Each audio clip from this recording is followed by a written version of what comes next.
यह शरीर, प्रकृति से जुड़े हुए यह इंद्रियां, प्रकृति से जुड़े हुए यह विषय, चूंकि प्रकृति ही परिवर्तनशील है, प्रकृति ही संसरणशील है, प्रकृति ही निरंतर आवागमन के चक्र में नाच रही है। तो जो प्रकृति जो संसार का है उस शरीर का भी प्रकृति दोनों का बराबर है। इस संसार में भी मिट्टी, पानी, आग, हवा, आकाश पंच तत्व है। उसी शरीर, उसी संसार का छोटा रूप यह शरीर है, इसमें भी पांच तत्व ही लगा हुआ है। जैसे समुद्र का पानी और लोटा का पानी दोनों पानी है। समुद्र का पानी अथाह है और लोटा का पानी सीमित है। तो उसी तरह से पूरा संसार मतलब समुद्र है और शरीर मतलब उसका छोटा सा हिस्सा है। जब संसार परिवर्तनशील है इसका मतलब शरीर परिवर्तनशील है। संसार संसरणशील है इसका मतलब शरीर और शरीर की इंद्रियाएं संसरणशील है। संसार विनाशशील है इसका यह अर्थ है कि शरीर और शरीर से जुड़ी हुई इंद्रियाएं भी विनाशशील है। तो इस परिवर्तनशील शरीर, परिवर्तनशील संसार और इस नाचने वाली, घूमने वाली, बदलने वाली शरीर, मन, बुद्धि, इंद्रियों के साथ जब तक हमारी चेतना जुड़ी हुई रहेगी तो स्थिर कैसे हो सकती है? जब चक्का से जब तक कागज चिपका रहेगा तो स्थिर कैसे होगा? जब तक हमारी चेतना संसार से चिपकी हुई होगी, जब तक हमारी चेतना शरीर से चिपकी हुई होगी, जब तक हमारी चेतना मन से चिपकी होगी, जब तक हमारी चेतना बुद्धि से चिपकी होगी, जब तक हमारी चेतना इंद्रियों और इंद्रियों के विषयों से चिपकी होगी, तब तक इसका नाचना जारी रहेगा। क्योंकि ये सब चीज नाचने वाली, स्थिर रहने वाली नहीं। स्थिर रहने वाला क्या है? गाड़ी के चक्का के बीच में जैसे धुरी स्थिर रहता है, उसी तरह से शरीर, मन, इंद्रियां और बुद्धि के बीच में जो आत्मा है उसी के आधार पर ये सब चीज नाच रही है और आत्मा स्थिर सत्ता है। उस आत्मा स्थिर सत्ता से जब हमारी चेतना जुड़ जाती है, हमारा बोध जुड़ जाता है, हमारा विचार, हमारा संस्कार जुड़ जाता है, तो जैसे आत्मा से जुड़ा तो चूंकि धुरी स्थिर है तो उससे चिपका हुआ कागज चक्का चलने के बावजूद भी वो स्थिर रहेगा। उसी तरह से जीवन का सारा काम धंधा होने के बावजूद भी जब यह शरीर से ऊपर उठ करके हमारी चेतना, हमारी बुद्धि, हमारा विचार आत्मा में जाकर के टिक जाता है, उसी जगह पर हमारे दुख का भटकना बंद हो जाता है, हमें समस्या में भटकना बंद हो जाता है और हम परम सुख में जाकर के स्थिर हो जाते हैं, परम शांति में जाकर के स्थिर हो जाता है। इसलिए सदगुरु कबीर कहते हैं कि जब तक आत्मज्ञान नहीं होगा तब तक तुम भटकोगे। आत्मज्ञान बिना नर भटके।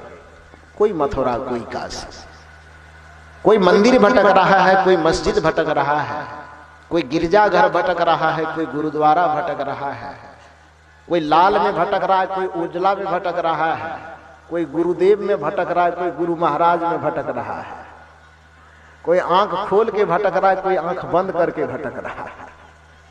ये सब भटकने की योजना बना रहे हैं। हर तरह से भटका जा सकता है। जब तक आत्मज्ञान नहीं होगा कोई भी चीज आपके काम नहीं आएगा। आत्मज्ञान होना चाहिए।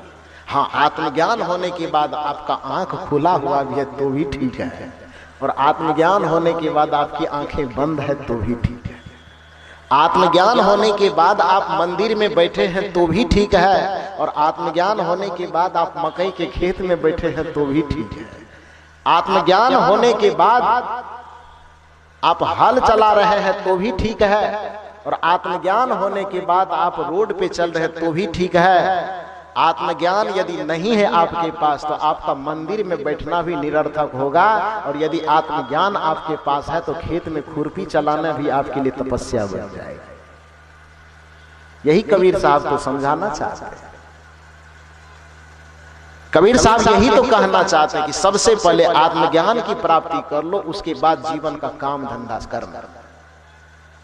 लेकिन हमने इस ज्ञान को सबसे पीछे धकेल दिया। अभी हमारे परम श्रद्धेय श्री शंभू शरण साहब क्या बता रहे थे कि जितने लोग बैठे, सीनियर सिटीजन के लोग बैठे, युवा लोग सोचते ही नहीं कि आध्यात्मिक चीज हमारे लिए है, लेकिन जिस सनातन परंपरा का हम गर्व करते हैं, हालांकि सनातन धर्म की आज परिभाषा बदल गई। आज लोग अपने आप को सनातनी नहीं कहता है, लोग अपने आप को कहता, गर्व से कहो हम आए, बोलने में शर्म क्यों लगती है, गर्व से कहो हम हिंदू हैं। लेकिन किसी वेद के किसी भी ऋचा में, पूरे वेद में कहीं हिंदू शब्द नहीं है। हिंदू धर्म के जितने चारों वेद हैं, 6 शास्त्र हैं, 18 पुराण है, यहां तक कि रामचरितमानस जो भी मात्र 300 वर्ष पहले बना है, इस पूरे न तो भागवत में, न रामायण में, न गीता में, न वेद में, न पुराण में, न उपनिषद में, न 6 शास्त्र में कहीं पर भी एको अक्षर हिंदू शब्द लिखा हुआ नहीं। नया बना बना करके लोगों ने लाया है, हिंदू शब्द रखा। पहले हमारे धर्म को हिंदू धर्म नहीं कहा जाता था, हमारे धर्म को सनातन धर्म कहा जाता था। हम हिंदू थे कि नहीं ये हमें पता नहीं, वैदिक ऋषि को ये पता नहीं कि हम हिंदू थे कि नहीं, उपनिषद काल के लोगों को ये पता नहीं कि हम हिंदू हैं कि नहीं।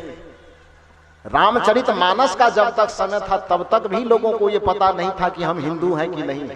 बहुत से बहुत लोग सनातनी कहते थे कि हम सनातन हैं, सनातनी हैं।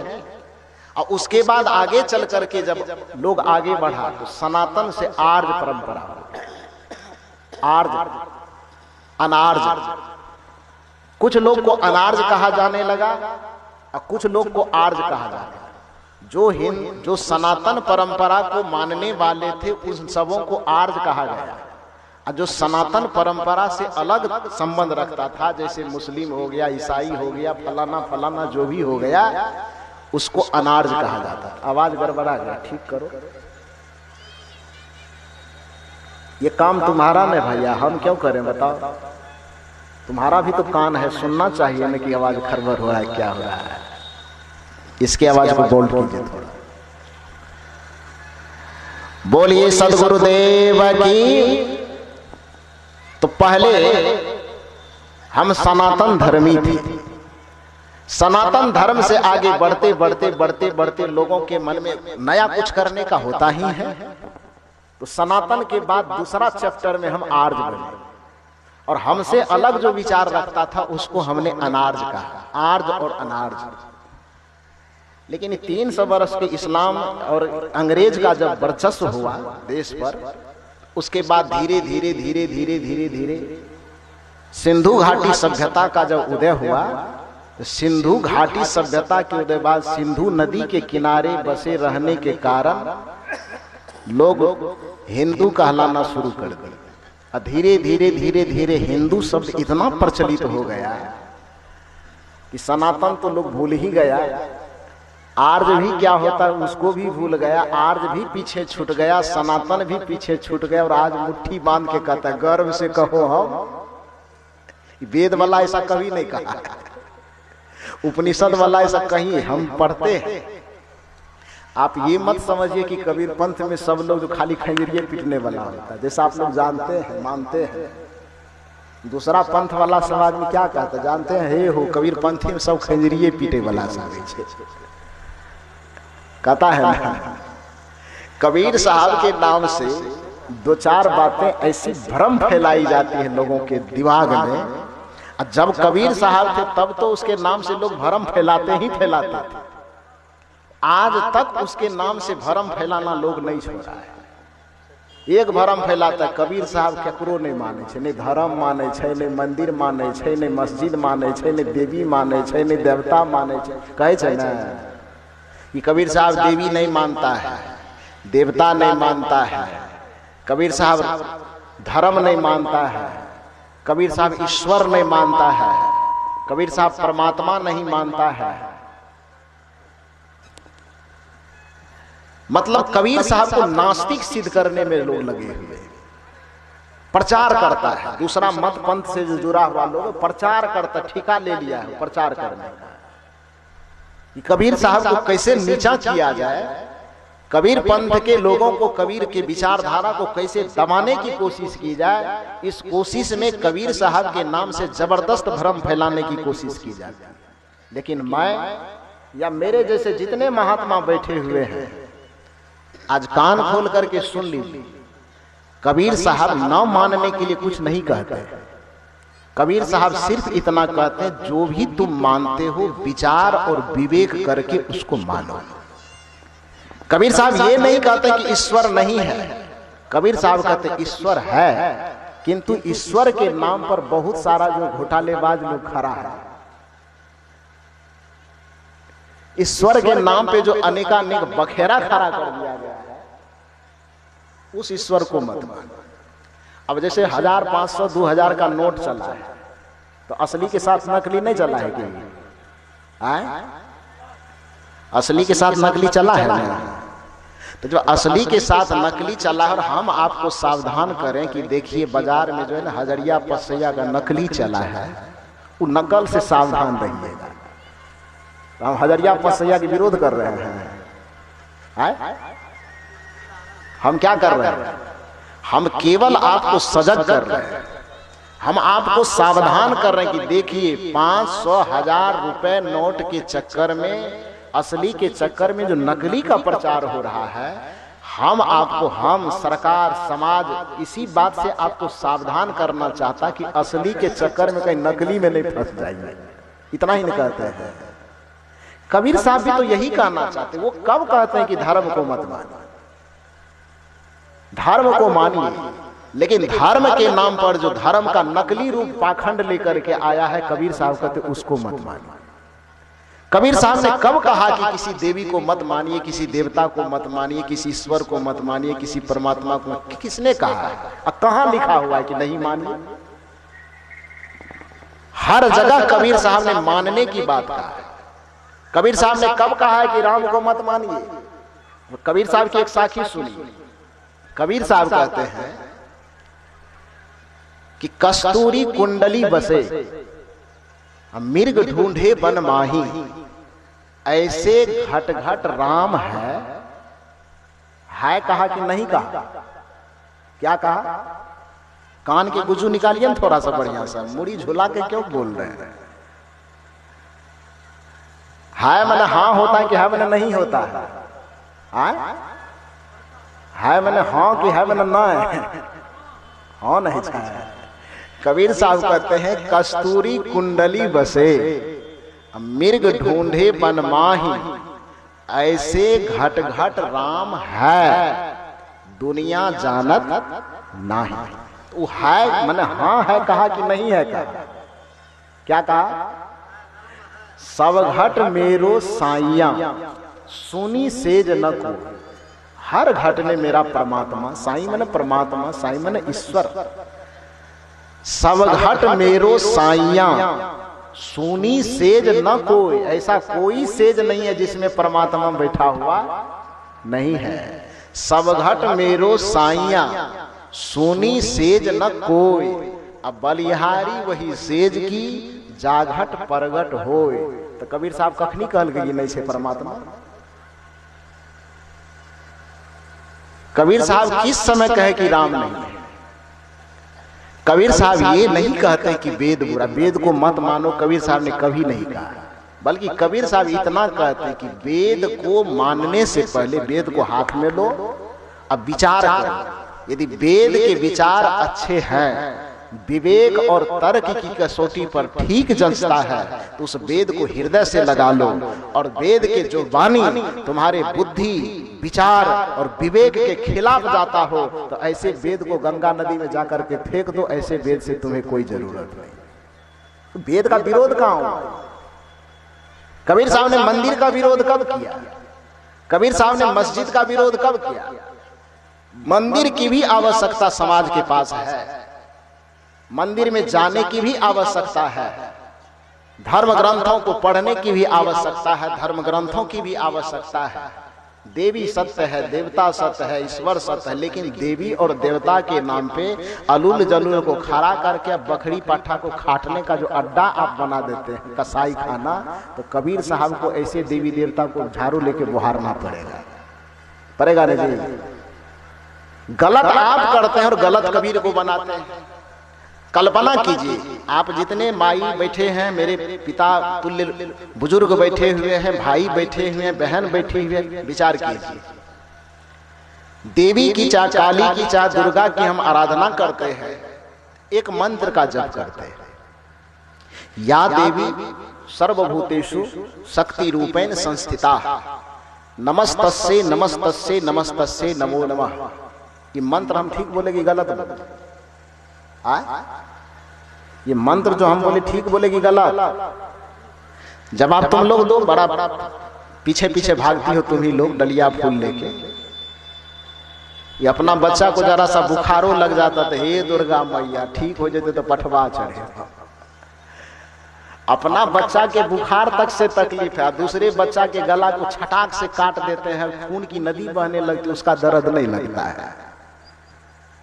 जब तक तुम्हारे दिल में दर्द नहीं है, किसी प्राणी के प्रति ममता नहीं है, किसी प्राणी के प्रति करुणा नहीं है, तब कबीर साहब को कहना पड़ता है कि तुम चाहे 1 लाख देवी देवता के पूजा कर लो, तुम्हारा सारा पूजा बेकार हो जाएगा, तुम्हारी पूजा का कोई मतलब नहीं रहेगा। ऐसे जगह पर धर्म का विरोध करना ही चाहिए, किसी को भी करना चाहिए। धर्म के नाम, धर्म का विरोध नहीं, धर्म के नाम पर जो पाखंड चलता है तो उस पाखंड का विरोध हर किसी को करना चाहिए। धर्म के नाम पर जो आडंबर फैल रखा है उस आडंबर का विरोध हर किसी को करना चाहिए। धर्म के नाम पर जो धर्म का जो प्रपंच चल रखा है उस प्रपंच का विरोध हर किसी को करना चाहिए, और सदगुरु कबीर ने यही किया। अब देखिए, ये मंत्र मैं आपके बीच बोल रहा हूं, ये हम ही नहीं आप सब जानते हैं, पढ़े लिखे लोग हैं आप लोग। या देवी सर्वभूतेषु शक्ति रूपेण संस्थिता, हालांकि उसमें क्षमा रूपेण संस्थिता, शांति रूपेण संस्थिता, दया रूपेण संस्थिता, ढेर लंबा मंत्र है, तो उसमें केवल क्षमा दया यही अंतर होता है, बाकी मंत्र पूरा का पूरा एक ही रहता है ना। कहीं क्षमा रूपेण संस्थिता तो फिर दया रूपेण संस्थिता, तो शांति रूपेण संस्थिता, मंत्र 2 4 10 होता है, उसमें एक शब्द चेंज होता है, बाकी सारा चीज एक ही रहता है पूरे मंत्र। खैर छोड़िए, जो भी हो, इस मंत्र को आप दोहराइए। या देवी सर्वभूतेषु शक्ति रूपेण संस्थिता नमस्तस्यै नमस्तस्यै नमस्तस्यै नमो नमः। आज थोड़ा सा डायरी या कलम निकालिए तो एक एक शब्द को चीर फाड़ करके संधि विच्छेद कीजिए, और तब देखिए कबीर साहब के पास आप लाठी लेके दौड़ते हैं कि माथा रगड़ने जाते हैं आप। कबीर साहब क्या कहते हैं, ये मंत्र क्या कहता है, या देवी सर्वभूतेषु, या मतलब जो, या माने जो, और देवी माने देवी ईश्वर परमात्मा जो कह लीजिए उसको। या देवी सर्व माने क्या होता है, सर्व माने सब, अभूत माने किए छे मरला याद नहीं नहीं, व्याकरण के अनुसार देखबे तब भूत में नहीं बीता हुआ। आ गांव देहात के लोग के पूछबे भूत में की है छे, आदमी जब मर जाए तो पकड़े छे ओकरे भूत कहे छे। तो लोक धारणा के अनुसार भूत के मतलब होता है मरने के बाद पकड़ने वाला आदमी। अब व्याकरण के अनुसार देखेंगे तो भूत मन होता है बीता हुआ, लेकिन साहित्य की निगाह से देखेंगे तो भूत का मतलब होता है प्राणी। भूत का मतलब प्राणी, प्राणी माने केवल आदमी नहीं, प्राणी मतलब धरती के जितने प्राणवान प्राणी हैं, जिसके अंदर जीवन है, चाहे चींटी ही क्यों न हो, चींटी से लेकर के हाथी तक जितने छोटे बड़े प्राणी जान वाले चीज हैं, जीवन वाले चीज हैं, उसको प्राणी कहा जाता है। तो एक एक चीज पर गौर कीजिए कि या देवी सर्वभूतेषु, कि देवी के नाम पर हम लोग जो प्रसिद्ध मंत्र जपते हैं कि या देवी सर्वभूतेषु शक्ति रूपेण संस्थिता नमस्तस्यै नमस्तस्यै नमस्तस्यै नमो नमः। तो या का अर्थ संस्कृत के एक एक शब्द का संधि विच्छेद कीजिए, विश्लेषण कीजिए तो पता चलेगा। या माने क्या होता है, जो, और देवी मतलब जो देवी है, सर्व माने सभी।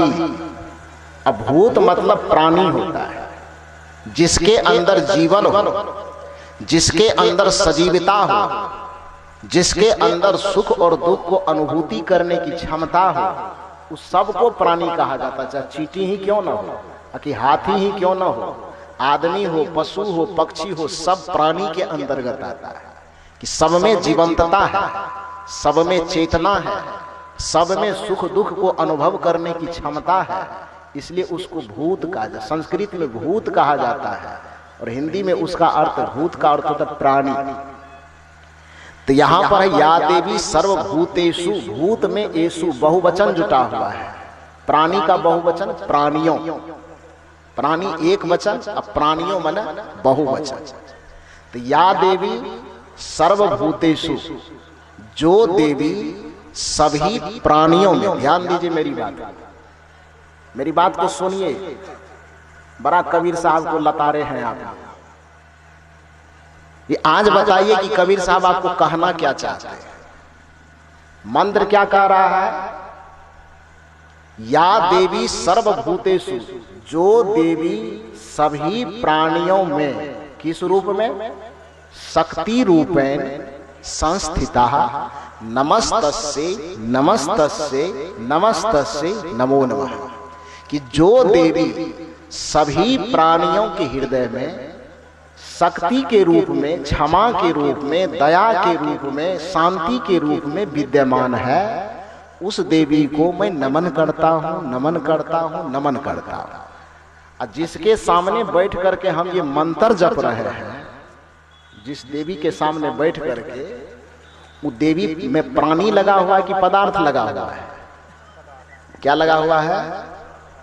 मंत्र क्या जप रहे हैं? कौन देवी की पूजा का मंत्र जप रहे हैं हम? या देवी सर्वभूतेषु, मैं उस देवी को प्रणाम कर रहा हूं जो देवी सभी प्राणियों में बैठा हुआ है। तो मंत्र किसका जप रहे? प्राणी वाला का कि पदार्थ वाला का? अक्षत किसके सामने चढ़ा रहे हैं? प्राणी के सामने कि पदार्थ के सामने? पदार्थ मैंने समझे छे केकरा कहै छै? मिट्टी प्राणी है कि पदार्थ है? आज फिजिक्स पढ़ाइए देंगे आप लोगों को। वो मिट्टी जो है वो प्राणी है कि पदार्थ? पानी पदार्थ है कि प्राणी? आग पदार्थ है कि प्राणी? लकड़ी पदार्थ है कि प्राणी? रस्सी पदार्थ है कि पानी? पेंट जो लगा हुआ पदार्थ है कि पानी? आपकी जो प्रतिमा बनी हुई है, वो प्रतिमा में एक भी चीज ऐसा बताइए जो प्राणी है। कोई ऐसा चीज बताइए। उसका रस्सी प्राणी है, उसका मिट्टी प्राणी है, उसके पेंट प्राणी है, उसके आगे में जलता हुआ दिया प्राणी? क्या प्राणी है? रखा हुआ सामने में क्या है? पदार्थ। अब मंत्र हम क्या जप रहे हैं? या देवी सर्वभूतेषु शक्ति रूपेण संस्थिता नमस्तस्यै नमस्तस्यै नमस्तस्यै नमो नमः।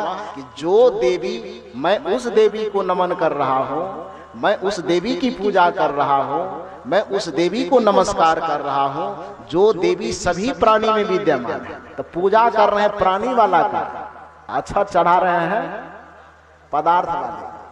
मंत्र जप रहे हैं प्राणी वाले का, स्वाहा कर रहे हैं पदार्थ वाले का। यदि कबीर साहब ऐसे ढकोसला को कहता है कि तुम पूजा कर रहे हो तो गलत पूजा क्यों कर रहे हो, तो खराब कह रहा है कि सही कह रहा है? क्या कह रहा है? थोड़ा जोर से बोलिए ना, डर क्यों लग रहा? तो विधायक भी सामने में बैठा है। मंत्र किसका जप रहे? प्राणी वाले का कि पदार्थ वाले का? अब पूजा किसका कर रहे हैं? पदार्थ वाले। तो पूजा आपका सही हो रहा है कि गलत हो रहा है? पूजा सही हो रहा है कि गलत? गलत हो रहा है। और यदि कबीर साहब कहते हैं कि ये पूजा करना तुम्हारा गलत है, तो आप उसके पीछे लाठी लेके क्यों दौड़ते हैं? क्यों कहते हैं कि कबीर साहब ने मंदिर मानता है, न देवी मानता है, न देवता मानता है, न कुछ मानता है? कबीर देवी को भी मानता है, कबीर देवता भी मानते हैं। अब पूजा के नाम पर अभी ये आ रहा है धीरे धीरे, हम लोग बच्चा में करते थे अनंत पूजा, करते हैं ना आप लोग। अब बचाइए तो पूजा के नाम पे जो धुरखेल खेला जाता है, तो कबीर साहब को भला कहे, कबीर आप लोग भले कबीर साहब के निगाह में, कबीर साहब कहते हैं कबीर कहें कबीर कासों कहो सकलो जग अंधा, साचा से भागा फिरे झूठे का बंदा। मैं सच कहता हूं तो लोग मानने के लिए तैयार नहीं है, क्योंकि सबके आंख पर अंध परंपरा की अंधविश्वास की पट्टी पड़ी हुई है, जिसके कारण लोग मेरी भलाई वाली बात को समझ नहीं रहा है और लोग मेरे पीछे लाठी लेकर के पड़े। बचपन में हम लोग भी जाते थे अनंत पूजा करने के लिए, आप लोग किए हैं कि नहीं किए हैं? अनंत पूजा में क्या होता है, पंडित जी लाता है 5 रुपए में खरीद करके कटोरी, लाता है कि नहीं लाता है,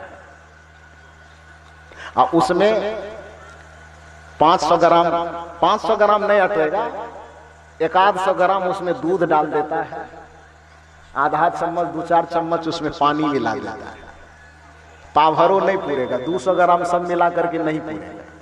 छोटी सी कटोरी और उसमें थोड़ा दूध और थोड़ा सा पानी मिला करके 1 रुपए में एक खीरा खरीद के लाता है ना, और उसमें पुरनका हाथ का जो पिछले साल का खुला हुआ वो अनंत है डोरा, उसको उस कटोरी में गिरा देता है, और जो पूजा करने वाला है जजमान उसको सिखा देता है, और सिखाने के बाद उसमें घुमाता है, मंत्र क्या जपता है वो जप करके सिखा देता है, और कटोरी में वो खीरा दे करके उसके बाद पूछता है कि की करे छ, पूछता है ना। वो हंसी क्यों लगता है, ये हंसी क्यों लग रही है आप लोगों को? वो कटोरी ला करके 100 ग्राम दूध आप ही से मंगवा करके, थोड़ा सा पानी मंगवा करके, खीरा से उसको घुमा घुमा करके आपसे पूछता है मंत्र की करे छ। तो सिखाया क्या जाता आपको कहने के लिए, आए समुद्र मंथन, तो तोरा देखाई नहीं दे कि कटोरी छे कि समुद्र छिया।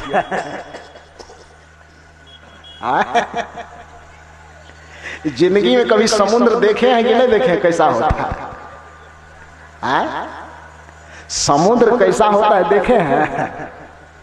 ये हम लोगों को सत्संग कार्यक्रम करने के दरमियान में जब घूमने के लिए कभी गुजरात कभी उड़ीसा तरफ जाते हैं, तो समुद्र के किनारे जब पहुंचते हैं तो समुद्र को देखने के बाद आंख का जो क्षेत्रफल है वो कम पड़ जाता है। जब समुद्र के तरफ मुंह होता है तो वहां देखने के बाद ऊपर में आसमान दिखाई देता है और नीचे में पानी, उसके अलावा कहीं कुछ दिखाई नहीं देता है। समुद्र का अर्थ ही होता है इतनी जलराशि जिसका द्रव्यमान मापा ना जा सके, जिसका आयतन ना मापा जा सके, जिसका क्षेत्रफल न मापा जा सके, जिसकी लंबाई और चौड़ाई की गणना ना हो, इतनी अथाह जलराशि जहां पर होती हो उसको समुद्र कहा जाता है। आपके सामने में 5 रुपए का कटोरी लाया जाता है, उसमें आप ही के द्वारा 2 चुल्लू पानी डलवाया जाता है, 25 ग्राम के बराबर भी नहीं उसमें दूध डलवाया जाता है। आपसे पूछ रहा है की करे छ, कहते क्या है भगवान इतना सस्ता लगता है आपको? कोई सरसों का खेत, बैगन का खेत है, ये जाइए भगवान को तोड़ के ले आइए। पूजा को इतना सस्ता क्यों बनाया है? कबीर साहब आपसे यही सब कहना चाहते हैं, आपसे यही पूछना चाहते हैं कि तूने पूजा को इतना साधारण क्यों बनाया? तुमने तपस्या को, तुमने धर्म को इतना साधारण क्यों बना दिया कि बच्चे के गुरबा गुरबा के खेल के तरह तुम्हारा देवी देवता हो? तुम देवी देवता के नाम पर, पूजा के नाम पर ये पाखंड क्यों फैलाना शुरू कर दिया? अब मजा तो तब आता है जो कटोरी में खीरा डोला करके की करे छ, कहते समुद्र मंथन की खोजे छ, तो क्या कहते हैं अनंत भगवान। खीरा में फंसा रहता, कभी कभी दिख भी जाता है, डोलाते डोलाते दिखता है ना जो अंदर में है, वो खीरा में फंसे फंसे कभी उंगली में भी फंस जाता है। नहीं, उंगली में फंसा हुआ है दिख रहा है, लेकिन पंडित जी सिखा देता है कि 4 बार पूछेंगे ना, 4 बार में मूरी झुलाना है कि नहीं, ना कहना, नकारना। तो फार्मूला कैसा है? की करे छ समुद्र मंथन, की खोजे छ अनंत भगवान, आ नजर से देख रहे छ मिल लो तो की कहे छे? क्या कहते हैं माता जी? आप ही लोग बताओ, इससे ज्यादा आप ही लोगों का दिमाग उसमें उलझा हुआ है। इन लोगों से ज्यादा कबीर साहब के झाड़ू लगाने की जरूरत आप लोगों के माथे को है। कबीर साहब कभी नहीं कहते कि भगवान की पूजा मत करो।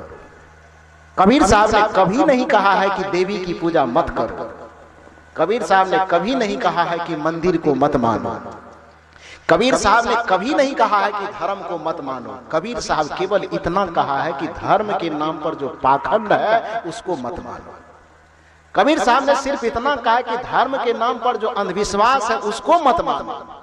कबीर साहब ने सिर्फ इतना कहा कि देवी और देवता के नाम पर जो नकलियों की भंडार खड़ी है, फौज खड़ी है, उसको मत मानो, इससे तुम्हारा धर्म भ्रष्ट होता है। कबीर साहब सच्चे धर्म के समर्थक हैं। कबीर साहब सच्चे देवी के समर्थक हैं। कबीर साहब सच्चे पूजा के समर्थक हैं। सच्चे कबीर साहब सच्चे धर्म देवी देवता ईश्वर परमात्मा के समर्थक हैं। और धर्म देवी देवता और ईश्वर के नाम पर जो पाखंड और आडंबर फैला हुआ है, कबीर साहब उसका विरोध करते हैं। और दुनिया के किसी भी विवेकी और बुद्धिमान आदमी को आडंबर और पाखंड का विरोध करना ही चाहिए। तो कबीर साहब ने क्या गलत किया? कबीर साहब के पीछे आप क्यों पड़े? मंदिर का विरोध, परमात्मा के दर्शन के लिए मंदिर से आपको मुक्त होना होगा।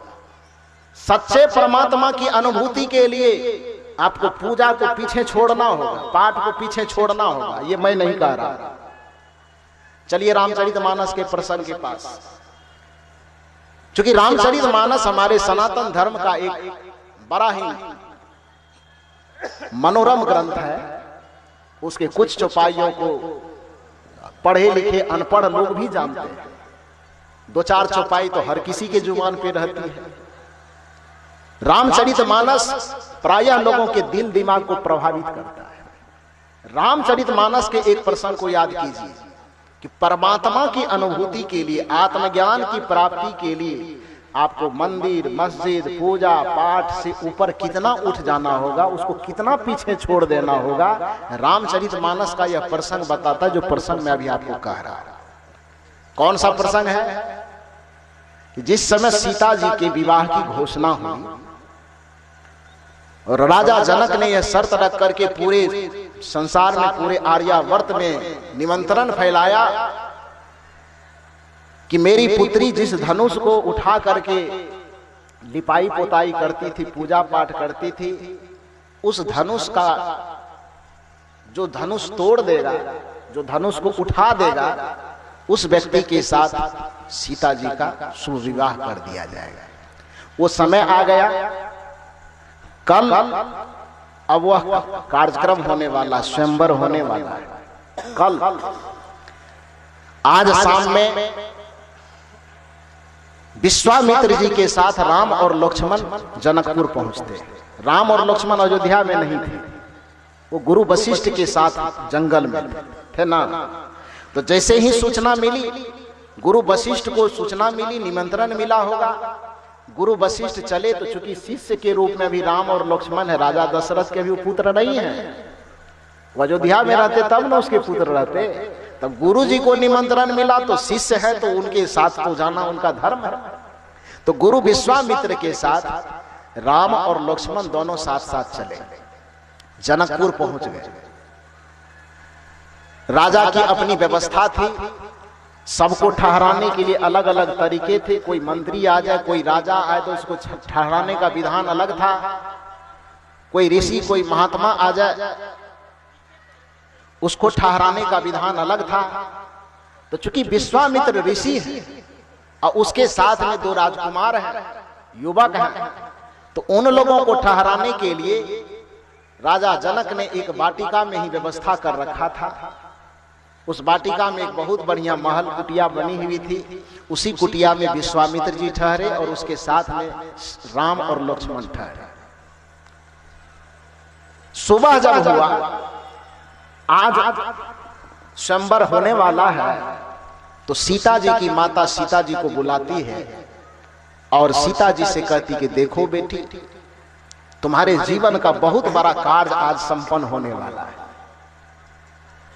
गृहस्थ मर्यादा के अनुसार बेटी का विवाह अपने आप में किसी यज्ञ से कम नहीं माना जाता है, एक बहुत बड़ा यज्ञ माना जाता है।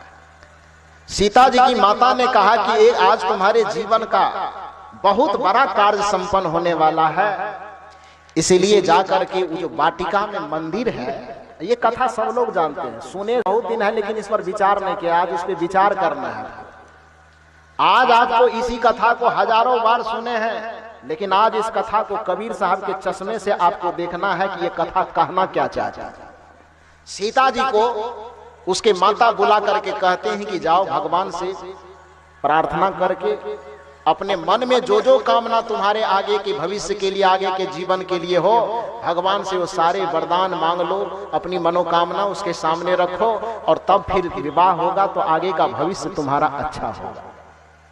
सीता जी को 4-5 सहेली देते हैं साथ में। चारों पांचों सहेलियों को लेकर के सीता जी फूल डाली लेती है, पान प्रसाद लेती है, अगरबत्ती लेती है, 5 सहेलियों के साथ मंदिर में पूजा करने जाती है कि नहीं जाती? ये कथा हम मना के नहीं कह रहे हैं, है नहीं कथा।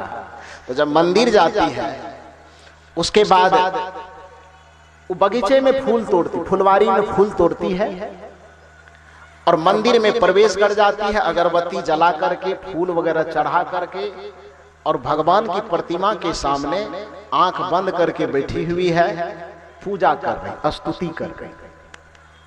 तब तक में जिस बगीचे में मंदिर है, जिस फुलवारी में वो फूल तोड़ करके गई पूजा करने के लिए, वो पूजा करने के लिए मंदिर में प्रवेश करती है, तब तक में विश्वामित्र जी की पहले नींद टूट चुकी होगी। विश्वामित्र जी भी राम और लक्ष्मण से कहते कि बेटा पूजा करने का समय हो गया है, वो बगीचा है, वहां से फुलवारी है, कुछ फूल तोड़ करके ले आओ। राम और लक्ष्मण भी फूल तोड़ने के लिए उसी फुलवारी में जाते हैं जिस फुलवारी में वो लोग फूल तोड़ के, और उस फुलवारी के अंदर कहीं पर मंदिर है बगल में, तो मंदिर में पूजा कर रही है, सखियां उसी फुलवारी में खड़ी है और राम और लक्ष्मण उसमें फूल तोड़ने के लिए जाते हैं। तो फूल तोड़ रहे हैं। ध्यान दीजिए, अब कहानी को यहां से तर्क के साथ सुनना शुरू कीजिए, सिर्फ नानी दादी के कहानी की तरह नहीं सुनिए, हूं करते हुए। विचार, विवेक, तर्क की आंखें खोलिए और उसके बाद अब यहां से सुनना शुरू कीजिए। सीता जी मंदिर के अंदर बैठी हुई है, सहेलियां मंदिर के बाहर खड़ी हैं। सीता जी आंख बंद किए, हाथ जोड़े बैठी हुई है, पूजा कर रही है। उसी क्षण राम और लक्ष्मण उस फुलवारी में प्रवेश करते हैं, फूल तोड़ना शुरू करते हैं। अब एक प्रश्न कर रहा हूं माता वर्ग से भी, आप लोगों से भी, कि श्री राम और लक्ष्मण जब उस फुलवारी में प्रवेश किए तो सबसे पहले राम और लक्ष्मण का दर्शन कौन करेगा? सीता करेगी? कौन करेगा दर्शन? आपके मुंह से आवाज क्यों गायब हो रही है? मेरी बात बुरी लग रही क्या? बुरी लग रही तो बंद करते हैं। बंद करूं? बंद करूं? सबसे पहला दर्शन किसको होगा? सहेली को होगा। क्यों होगा सहेली को? क्योंकि वो बाहर में है। सहेली को जैसे ही दर्शन हुआ तो प्रकृति का यह नियम है कि जब भी किसी को कुछ अच्छा चीज मिलता है, खुशी मिलती है, सुख मिलता है, तो साइकोलॉजी कहती है, मनोविज्ञान कहता है कि सुख हमें फैलना सिखाता है और दुख हमारे मन को सिकुड़ना सिखाता है। साइकोलॉजी का यह नियम। जैसे कोई दो व्यक्ति चुनाव लड़ता है, यदि उसको जीत हासिल हो जाती है, उसको खुशी मिल जाती है, तो घर में छुप करके रह पाता है? छुप के रहता है तो क्या करता है? पटाखा निकालता है, अबीर निकालता है, मिठाई का पैकेट लुटाता है, जिंदाबाद जिंदाबाद करता है, डीजे बजाता है, खूब झूमता है, दूसरे को जनाता है, यह जनाने की कोशिश करता है कि मुझे मिल गया, मैं जीत गया। वो खुशी है उसके अंदर, जिसके कारण, खुशी का अर्थ है सुख, हमारे मन को फैलना सिखाता है, जिसके कारण वह फैलता है। जनाने की कोशिश करता है। और जो व्यक्ति हार गया, चुनाव लड़ा, जिस व्यक्ति को हार मिली, जो व्यक्ति पराजित हो गया, तो वो कैठो डीजे नचाता है, कैठो पड़ाका फोड़ता है। तो क्या करता है वो? क्या करता है? सबसे मुंह छुपा करके एक कमरे में जाता है। उस कमरे में यदि लाइट भी जल रही हो तो उसको बंद करता है। एक चादर तान करके बढ़िया से, यदि सत्संगी आदमी है तब तो ठीक ठाक, नहीं तो दारू गांजा पी करके पूरा मस्त होकर के एकदम खर्राटा मारता है। कह देता है बाहर वाले को कि जब तक मैं न कहूं तो दरवाजा नहीं खोलना। अपना चेहरा तक उसको देखने की इच्छा नहीं होती है। क्या है? क्यों? साइकोलॉजी, हारने जीतने की बात यहां नहीं है। साइकोलॉजी का मनोविज्ञान कहता है चूंकि व्यक्ति का मन दुखी हो गया है तो दुखी मन जो होता है वो सिकुड़ता है, और जो सुखी मन होता है वो क्या होता है? फैलता है। तो जीतने वाले का मन फैलता है और हारने वाले का मन सिकुड़ जाता है, सिमट जाता है। वहां पर सीता की सहेलियों ने राम जी को पाया।